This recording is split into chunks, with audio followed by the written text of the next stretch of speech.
Hello, everybody, and welcome to B-Sides. It is my pleasure to introduce to you Ben Arent, giving his talk on the hidden pathways to Smaugs Cavern.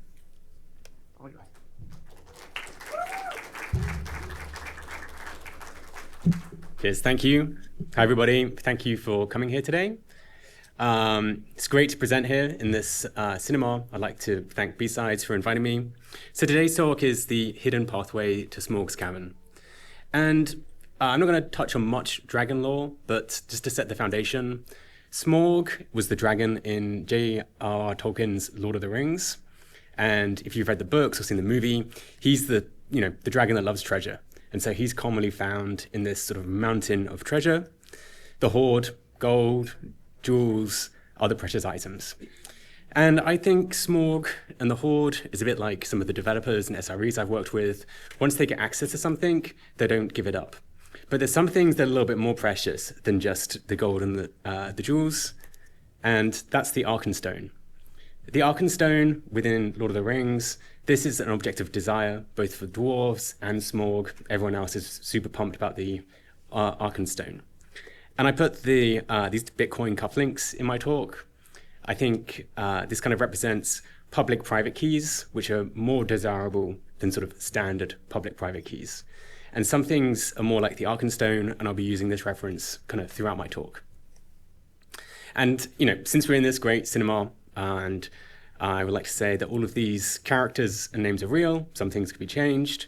This will be mostly PG, and I'm from England, so there'll be no closed captioning, but I'll do my best to talk American English so you can all understand. And so this is myself. My name is Ben Arent. I'm based in Oakland, California, up there in the hills. I work at a company called Teleport, which is an infrastructure access platform. But I'm going to go back and start this talk back when I first arrived here about 13 years ago, in about 2011. And so in 2011, I arrived sort of slap bang in San Francisco, and I'll sort of touch on this as I go through. And so one thing I'm going to talk about is pathways. It's also how these pathways can also result in backdoors. And I have sort of two examples of lesser traveled pathways and potential backdoors that I've sort of experienced. Also going back to my background, I come from a product / slight hacky developer, and so I've normally circumvented whatever controls most security people have had in place, and this is sort of part of my experience. And one thing I like to think about pathways is in architecture, there's this idea of desire paths. A desire path is basically people will find the quickest way from A to B, regardless if the architect wants to or not. And so you see this in the physical world, but you also see this in development teams, people coding, hackers. People will just find the quickest way in the desire path. And so going to 2011, I land here. This is the Stork building on 9th and Minna. Here's a much younger version of me. And when I first moved here, we acquired a few small startups, one called Exceptional, which is an exception tracking tool. We acquired its competitor, Airbrake. I'd also like to say, exception tracking tools are an interesting SaaS product because people install a bit of code into their application to capture exceptions when the system crashes. And if you misconfigure this, you can also send all of your secrets to that third-party exception tracking tool. And we'd commonly see people send their Mailgun keys, Stripe keys, even AWS credentials into our tool, which was a huge nightmare for us because we had to then report to them that people are sending all of their sort of secrets to us. I also ran Redis to Go for a period of time. This was a Redis as a service product. One thing that's also interesting about Redis to Go at this time, Salvatore, who was the main author, didn't believe in that Redis should be made available on the internet. So he didn't implement TLS until, I think, Redis 6. And so we had a reverse proxy in front of it. We would also see our customers put their Redis keys in GitHub and various places all the time. And so one pathway to kind of get your job done is the admin panel. And for anyone who has worked on any SaaS app, this is sort of a common hidden view from the end users. You build this /admin dashboard. It might be in a separate app. But it's a collection of accounts, users, subscriptions, billing. You have your account information, sort of where they are, how active they are, how much they're paying you. But you often have this too, which is log in as user. And this is some form of impersonation that you might use for debugging, inspecting, figuring out what's happening to their account. And since this was 13 years ago, I put a poll up and I was like, hey, are people still logging into people's accounts on their behalf, or my SaaS friends? And still 60% of people are logging into the accounts of their customers, luckily with a bit more auditing, but also with some limited logging. And I come to the 22%, which is probably the better way to go, which I'll sort of close for remediation, is the most secure way for this pathway is don't provide any access to your customer accounts. And thus, if a malicious insider or another user who hacks your system, they can't get access to those system accounts. And another one we saw was, using production secrets locally. This can be for a range of things from your application crashes, you need to break CI/CD. You might take your production secrets and use those to push your code for a break last fix. You might use a production email key to send emails on behalf of something else. This is sort of a pathway to kind of get your job done, but I think right now there's a talk from Travelhog. We know that these sort of credentials and secrets, when they're locally, are ripe for hackers to get access to and become a backdoor into your system. And so Endo Act 1, it's kind of like I made this pathway to get my job done, but I've also made the backdoor. And so for Act 2, I'm going to talk about understanding user behavior. For this meme, we have the happy path, the great castle, which is sort of the good path, and then you have the sort of bad, evil path. Which pathway do you take? And this is a story that I am reciting from a CISO I talked to earlier this year. He had somebody join their organization, he had slightly broader roles and duties than he should have, but it's kind of fine. He needed to code, develop, build this application. And so he starts going down this path and he's like, okay, I can push code, I can do my job. But he realizes that he can edit background jobs, which, you can normally edit background jobs. But this is kind of where he changes his pathway from the good pathway to the evil pathway. And he found that he could edit the recipient field in the scheduled reward jobs.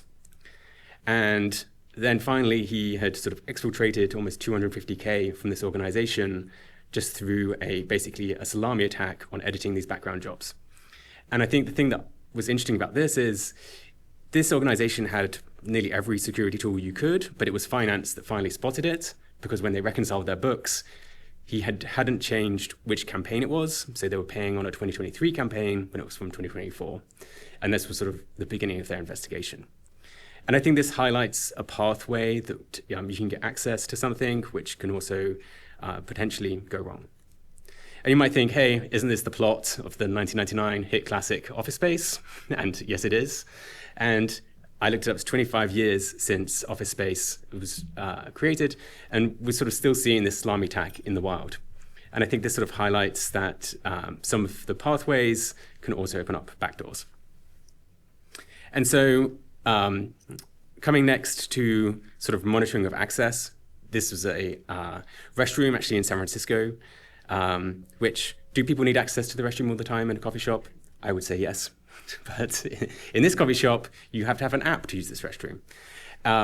Did this person need access to the background jobs all the time? Probably not. Was he doing off hours, or was some other patterns that you could have recognized? And then lastly, is there such a thing as too much logging? Probably if you're logging your restroom, yes. But I think when I talked to the CISO about this case of the person exfiltrating all of this money from the organization, that it was really hard for them to go through all of their SIEM and figure out what was happening. And I think this kind of comes back to the concept of the Arkenstone, that there's one thing that's very sensitive that they could have done a better job of sort of monitoring. And so one thing I've talked to a lot of people that I work with is sort of visualizing the graph of access and change over time, especially with infrastructure getting increasingly complex. Someone might join an organization, you onboard them, you add them to an Okta group, hey, you're the SRE, but you don't necessarily know the full pattern of access from, hey, you've joined an Okta group, you get access to an IAM role, the IAM role has an instance profile, which you can also have a row-level database to something that you don't know. And there's also these sort of semi-invisible access chains that you may not think about, and also seeing how does this change over time.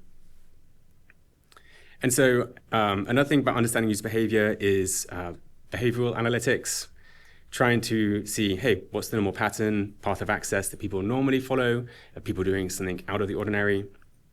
I've talked to lots of people on this topic about what time of day. It seems like most malicious insiders do things sort of after hours on the weekends, changing dockets. I think a very simple one is like when running DB queries, is the scope appropriate? There's performance reasons you might want to do this, but there's also potential PII. And then I think auditing what people are doing for their database queries and then probably limiting their scopes.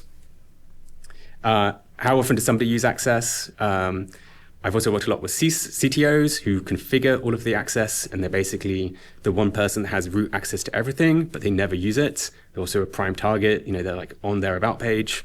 So also removing access for people who don't use it at all. And I think lastly, for behavioral analytics, understanding is what happens during one-offs.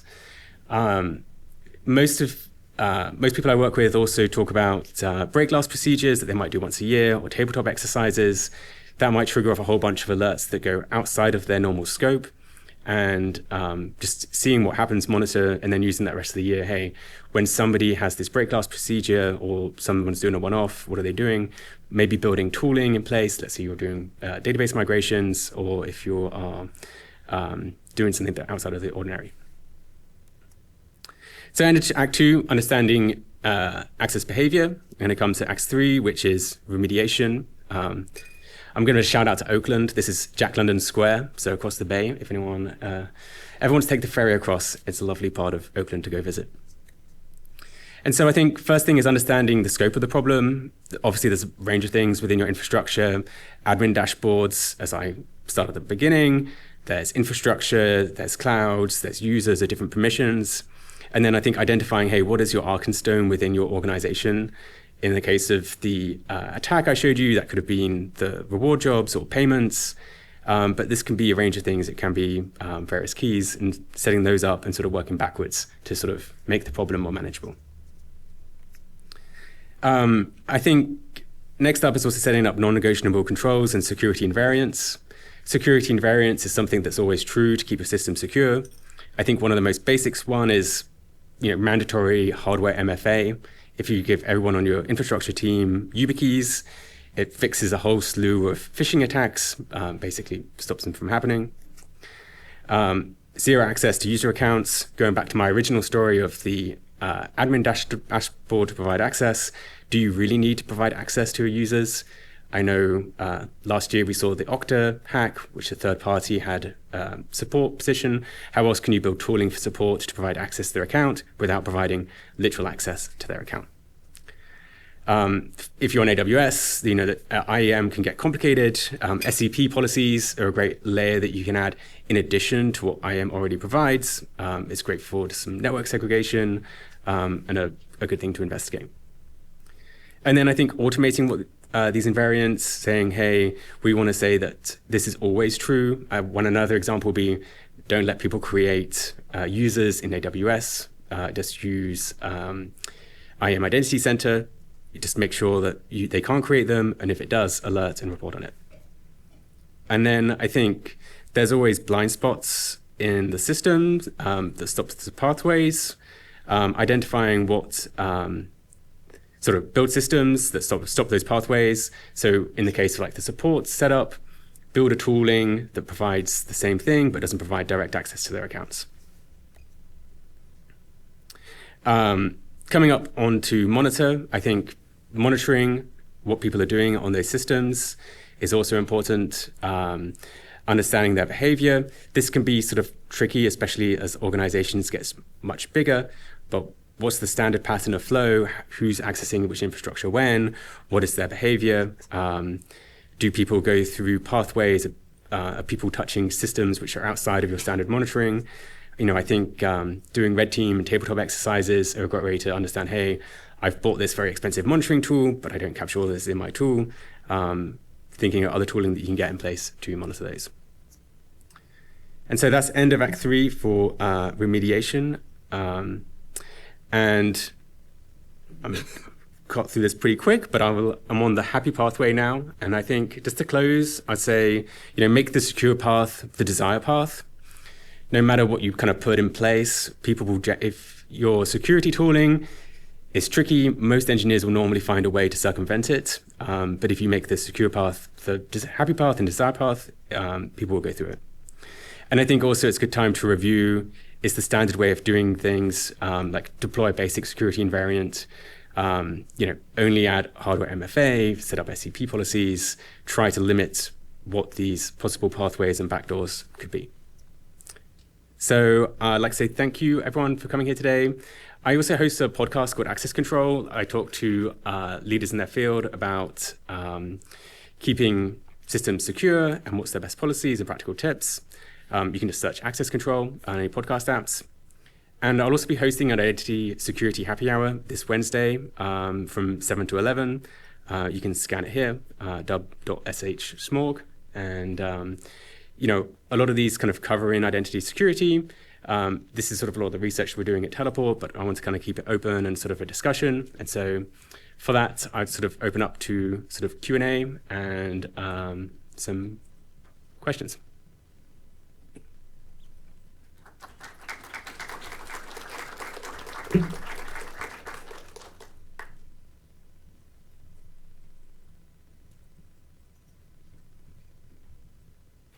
Any questions in? Yeah. Have you been training any models in behavioral model identification? Yeah, that's a great question. Yeah, we have started to. Ben, let me interrupt you real quick. We are streaming this, so when we do have questions, please repeat them in the mic. Please continue. The question was, have we trained any models using AI to sort of detect and alert on these things? And yes, we have started to do this. I think it's an interesting kind of like big data problem of having all of, especially like CloudTrail. CloudTrail has like 17,000 different event types. And I think that kind of goes back to like the Arkenstone concept. There's probably a few things that are more critical. One common one is like KMS keys, HSMs, people taking encryption keys. Is the thing that people seem most worried about, and kind of working backwards. But I think it kind of depends upon people's organizations and would like to like fine tune the model and ingestion to solve that. Any other questions? So while we wait for questions, I'll remind everybody we do take questions via Slido. We are currently in Theater 7, so feel free to submit your questions there. And if anyone has questions directly, feel free to ask them. We'll just repeat them. I see one over there in the third row. Here, I'll bring the mic over for you.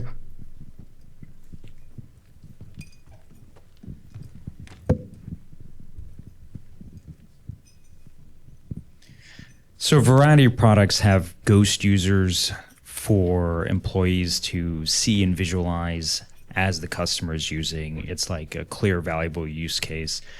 Totally empathize with the security perspective. I was wondering, if we're talking about happy paths or desired paths, how can you solve that use case, that workflow, with a more secure alternative rather than, just killing core workflows that people need to get their job done?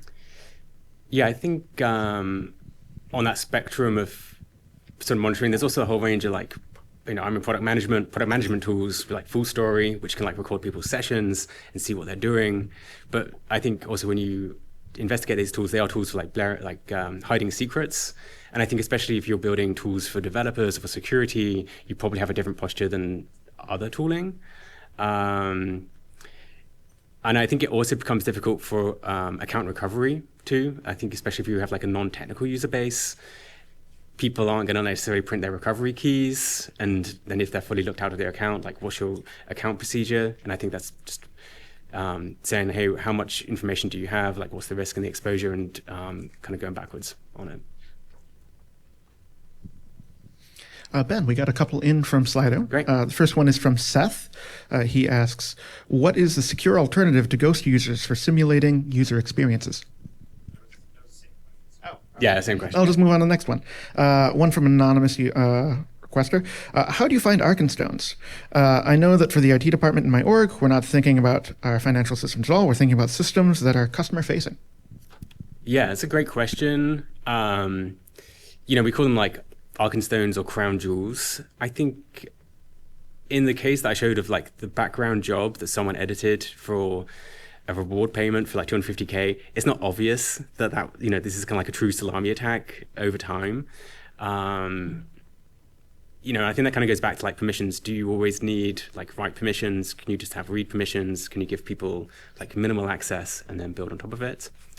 I think another way of identifying it is figuring out things that people rarely pull in. I know Facebook, I think, has a very sophisticated tool for figuring if you look at like your ex-girlfriend's profile, and they go very deep on like the kernel level inspection because anyone can access their database. And for them, that's kind of like the Arkenstone is like, hey, employees shouldn't be able to access user accounts. And so I think it's just kind of what the organization is and what's the biggest risk patterns. All right, we had a couple more questions come in. Let's see. Next question, anonymous. Is there a more secure alternative to using a traditional SaaS admin panel for customer management? Yeah, there's a range of tools. People kind of have the homegrown, they build it themselves. Depending on the programming language, it can also differ. I know like Ruby, Django have specific ones, and I think they've got better over the last 15 years for authentication. But I think it's also good to, hey, if you have these admin panels, do you have strong second factor? Do you have strong account recovery? Do you have good logging? And I think this is the range of tools out there. You can probably look on online or GitHub. I got more of a comment and a question. Maybe you can respond to it from another anonymous person. My suggestion for Ghost users is to build a customer authorization tool that requires explicit customer permission for session impersonation or access to PII, say by challenging UX, but doable. I don't know if I have much more of a comment on that one. It sounds like a fun project. All right, well, we have a few more minutes. We have the room until quarter till. If anyone has any other questions, I'll keep looking at Slido. But again, thank you to Ben for the wonderful talk and teaching us a little more about security. Cheers, thank you.